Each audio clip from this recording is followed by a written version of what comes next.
नमस्कार दोस्तों, मैं अतुल गौर एक बार फिर आपका स्वागत करता हूं डेली एमसीक्यू विज्ञान से संबंधित में। चलिए शुरुआत करते हैं। तो आज का पहला प्रश्न है कि प्रकाश वर्ष किसका मात्रक है? दूरी का है, समय का है, प्रकाश की तीव्रता या द्रव्यमान का? तो ये बोनस क्वेश्चन है। मैं इसका उत्तर जो है वो वीडियो के अंत में बताऊंगा। तब तक आप इसका उत्तर कमेंट बॉक्स में टाइप करें कि इसका सही उत्तर क्या है। चलिए, तो घड़ी में मिनट वाली सुई का आवर्तकाल होता है। देखिए, आवर्तकाल क्या होता है?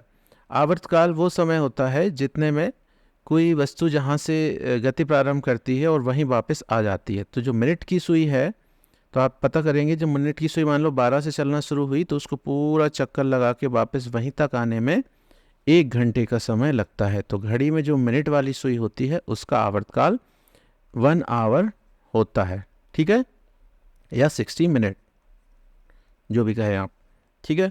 इसके अलावा सेकंड वाली सुई का आवर्तकाल होता है वो 1 मिनट होता है, और घंटे वाली सुई का आवर्तकाल 12 घंटे होता है, क्योंकि 12 घंटे बाद घंटे वाली सुई अपने स्थान पर वापस पहुंच जाती है। तो जो घड़ी में जो मिनट वाली सुई है, लेकिन प्रश्न पूछा गया है मिनट वाली सुई, तो मिनट वाली सुई का जो आवर्तकाल होता है वो 1 घंटे होता है।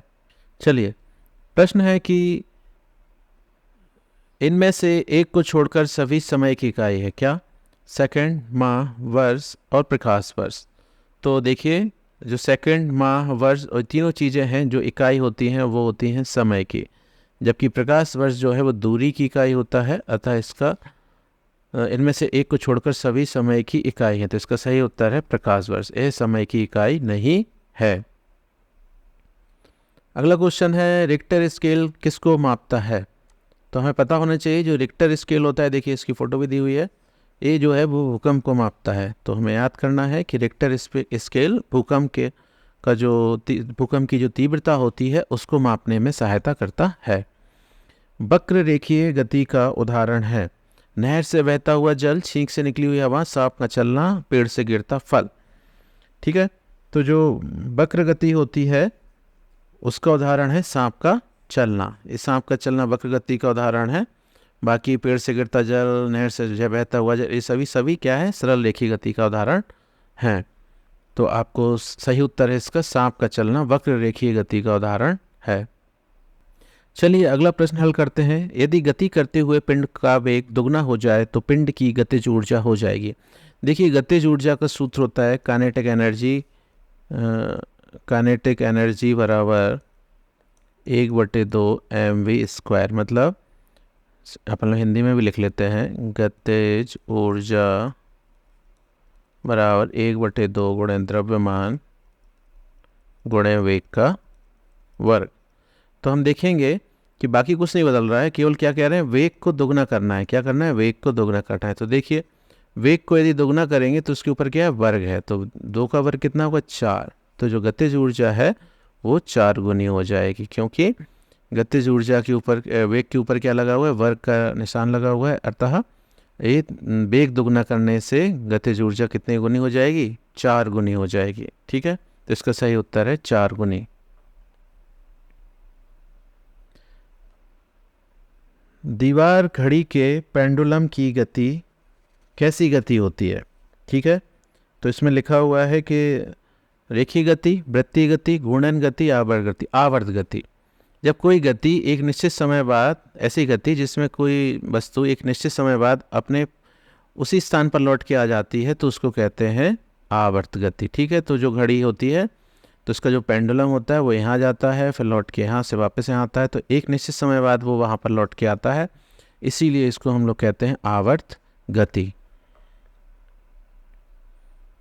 निम्नलिखित में से किसमें गतिज ऊर्जा नहीं है? दागी गई गोली, बहता हुआ पानी, हथौड़े से चोट करना, तना हुआ धनुष। देखिए, दागी हुई जो गोली होती है वो गति में होती है, तो गतिज ऊर्जा होगी। बहता हुआ जल गति में है तो गतिज ऊर्जा होगी।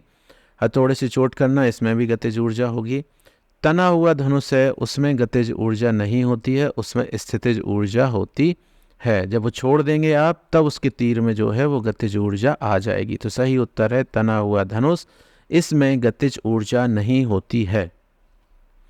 नीचे की ओर गिरते हुए पिंड की गतिज ऊर्जा, ठीक है, जो नीचे हुए गिरता हुआ पिंड है उसकी गतिज ऊर्जा स्थिर रहती है, घटती है, बढ़ती है, घटती है, फिर बढ़ती है। तो इसका सही उत्तर है बढ़ती है। जो नीचे गिरता हुआ पिंड होता है इसकी गतिज ऊर्जा क्या होती है, बढ़ती जाती है। तो इसका सही उत्तर है बढ़ती है। प्रकाश वर्ष मात्रक है, यही वही बोनस प्रश्न है जो मैंने शुरुआत में आपसे पूछा था कि मैं आपको अंत में बताऊंगा। तो इसका सही उत्तर आशा है आपने कमेंट बॉक्स में सही लिखा होगा।